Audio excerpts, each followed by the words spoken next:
Olá, como estamos? Graças a Deus ainda estamos bem, né? Tá ficando cada dia mais difícil estarmos bem, mas estamos bem. Bom, gente, eu trouxe, né, o assunto do momento, a fala do Lula sobre Israel, comparar a reação de Israel contra o Hamas ao o que aconteceu no Holocausto, com o genocídio que Hitler cometeu. Olha, tem muitos criticando, muitos apoiando a fala dele, né? Comparando também, dizendo é sim um genocídio o que Israel está fazendo agora.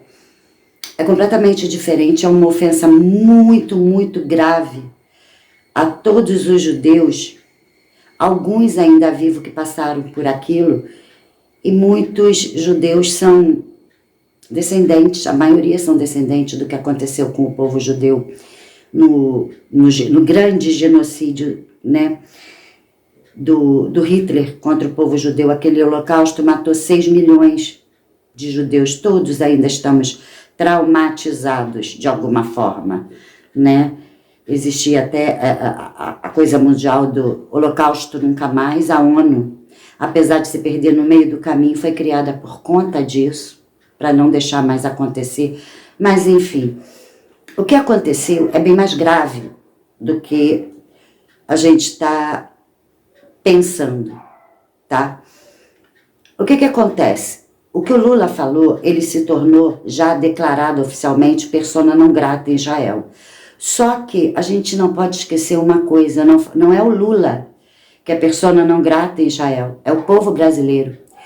Porque para o mundo, o Lula é o representante oficial e legal, escolhido pelo povo brasileiro como seu representante, como seu presidente.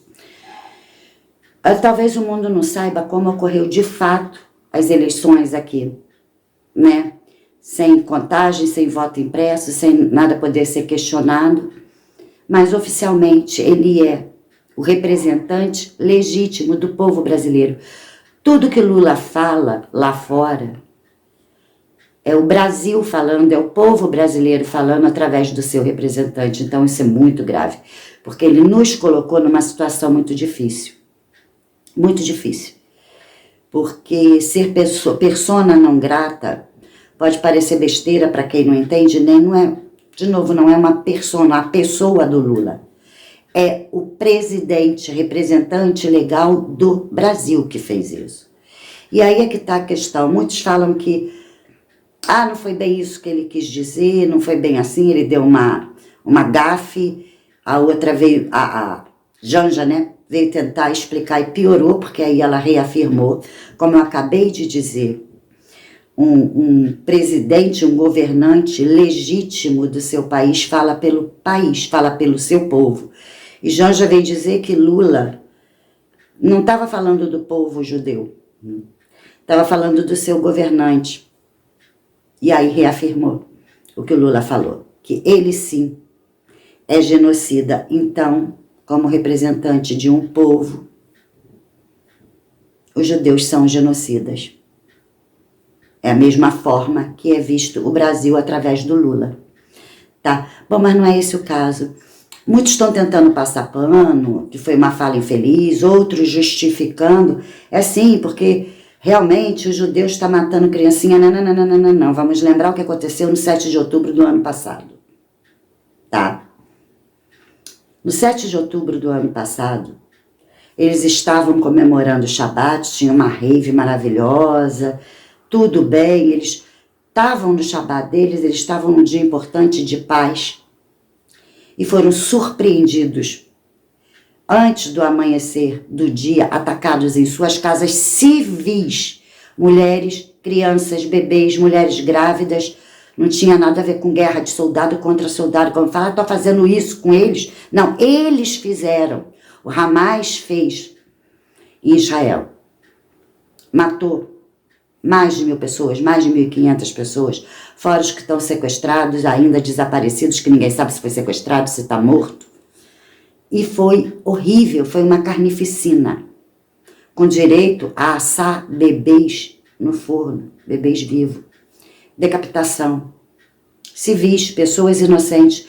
O que Israel fez foi uma reação e não um ataque.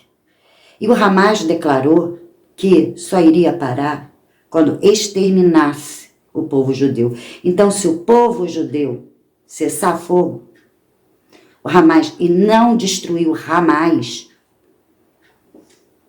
eles é que vão destruir o povo, como tentaram fazer no dia 7 de outubro de 2023. Então não dá para parar.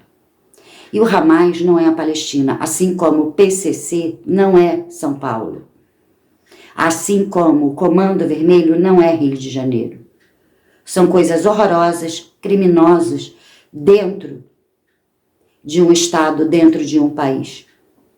E é isso que acontece. Hamas, Hezbollah, não representa o povo palestino. É como se fosse PCC e Comando Vermelho aqui no Brasil.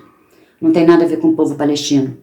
Eles, coitados, são igual esses que moram nas periferias do PCC e do Comando Vermelho. É um povo sofrido, feito de escudo. Assim como acontece aqui. Assim como age o PCC e o Comando Vermelho no Brasil. Tá? Ficou isso claro? Então agora eu vou chegar ao ponto principal que eu vim falar. Porque tinha que ser esclarecido isso. Hamas não é a Palestina. Assim como o PCC não é São Paulo e o Comando Vermelho não é Rio de Janeiro. Entenderam? E o que Israel está fazendo é como o Rio de Janeiro tentando combater, aqui através da sua polícia, lá através do seu exército, o crime organizado, lá o terror, a gente não pode falar, tá? Os criminosos de lá, assim como o Hezbollah. E agora chegou outros, né? Os Houthis. Enfim, é isso, tá? E eu quero falar sobre o porquê da fala. Não é a fala do Lula, é o porquê que o representante do Brasil, oficialmente diante do mundo, falou aquilo. Foi de um caso muito bem pensado, muito bem estudado, palavra por palavra, não foi nada assim, não foi um discurso aleatório, tá? Foi um aceno, ok, falei diante do mundo de que lado eu estou. E esse lado não é o Hamas, é muito maior que isso. Foi um aceno para o Irã, o maior inimigo de Israel. O maior inimigo de Israel. Ele acenou descaradamente, falando, pronto, agora todo mundo já sabe que eu estou do teu lado. Segura na minha mão e vai. Foi isso. Sabe por quê, gente? Vocês lembram, assim que o Lula assumiu, ainda em janeiro, começou a sair notícias, e depois foi confirmado, que existiam navios iranianos no Rio de Janeiro? Pois é. E Lula foi lá. Eles foram recebidos pelo governo Lula, em janeiro de 2023. Eu vou mostrar isso para vocês, só para lembrar. Olha isso aí. Primeiro navio iraniano a visitar o Brasil no governo Lula chega em 23 de janeiro. Viram? Então, logo depois, a Casa Branca, Estados Unidos, que até então era nosso aliado e aliado de Israel, emitiu uma nota ao governo brasileiro, ao Lula, falando sobre o risco de aceitar a atracação dos navios iranianos, porque eles eram considerados inimigos. Olha o que diz.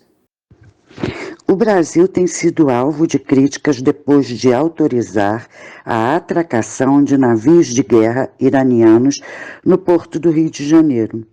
Agora, a Casa Branca emitiu um alerta apontando que o país está enviando uma mensagem errada para o mundo, ao permitir a visita dos navios. A porta-voz da Casa Branca ressalta a preocupação dos Estados Unidos em relação às atividades iranianas que violam a segurança internacional e representam uma ameaça à segurança marítima. É isso aí. Então, isso em janeiro, lá no comecinho do ano. O que aconteceu em 7 de outubro foi premeditado, foi patrocinado pelo Irã. Pelo Irã. Em agosto,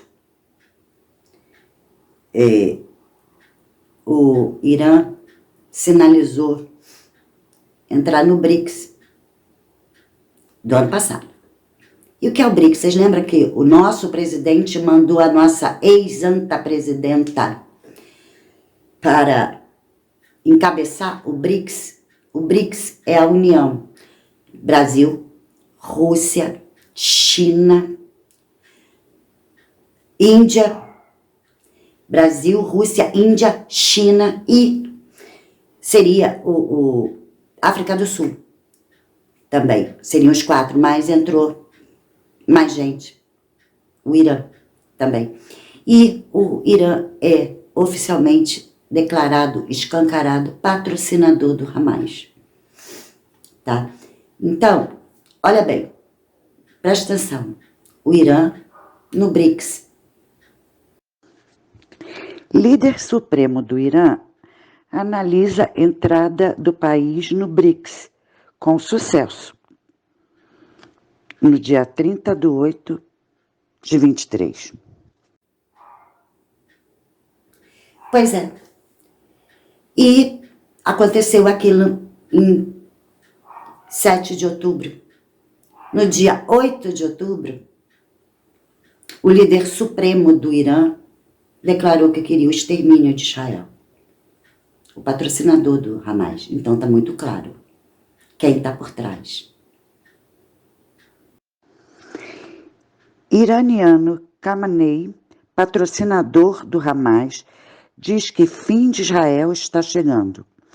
O líder supremo do Irã, Ali Khamenei, patrocinador do grupo terrorista Hamas, afirmou que Israel é um câncer a ser erradicado.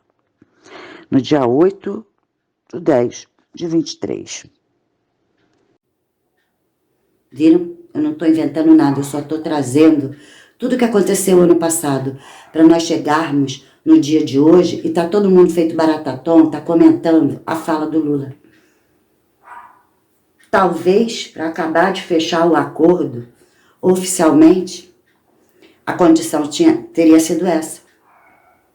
Porque o Lula, desde que começou os ataques, não condenou Hamas. De alguma forma, para disfarçar, defender o povo palestino. A gente também defende o carioca contra o Comando Vermelho. A gente também defende o paulista contra o PCC.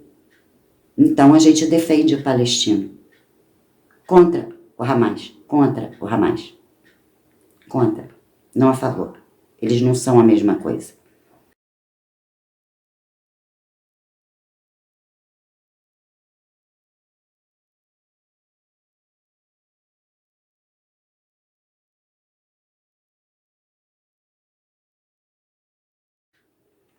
Tá? E muito dinheiro envolvido, Hamas não teria essas condições. Tudo que nós vemos até hoje, os túneis, a organização, tudo isso, as próprias armas, tudo, o serviço de espionagem foi patrocinado pelo Irã.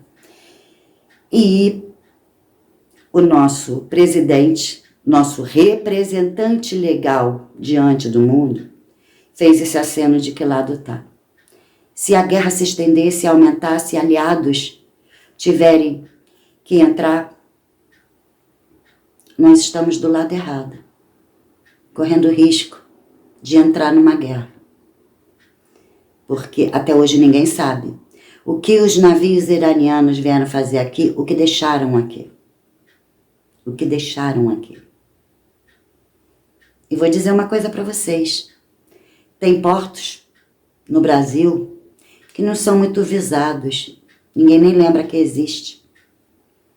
Quase ninguém. Só o Agro, talvez. Paranaguá, uma cidade pequenininha, que pode comportar surpresas nos containers que ninguém vigia. por aí, entrando pelo sul, né? Nós estamos sim numa iminência de uma guerra. E do lado contrário. E só para lembrar, gente, Israel foi e será eternamente o povo escolhido de Deus. Não é porque eles rejeitaram Jesus que deixaram de ser o povo escolhido de Deus. A nação santa de Deus. Se a gente lê a Bíblia, a gente vê que Deus ainda tem planos para Israel. Tá? Nós, cristãos, viemos depois com uma aparente rejeição dos judeus, ao que não entenderam, mas eles jamais foram colocados de lado por Deus, não foram renegados por Deus, não foram, ainda são, tá? Deus é tão maravilhoso que essa primeira estranheza do povo judeu, dessa primeira rejeição a Jesus, foi para que nós, gentios, que não somos povo eleito, tivéssemos direito, por adoção, a essa filiação. Deus ainda é o Deus de Israel. E agora, Ele é Deus de Israel e Deus dos cristãos. Precisamos pensar, precisamos orar e precisamos aprender a lutar. Porque a fé sem obras é morta. Não adianta só a gente pedir a Deus e não fazer a nossa parte. A gente tem que aprender a levantar e lutar. Porque nós estamos num momento muito difícil e ninguém está se dando conta. Não bastar semana passada a história do Apocalipse em pleno carnaval, vem esse embate, essa outra batalha espiritual contra o povo de Deus. E o Brasil se aliando ao adversário do povo escolhido de Deus.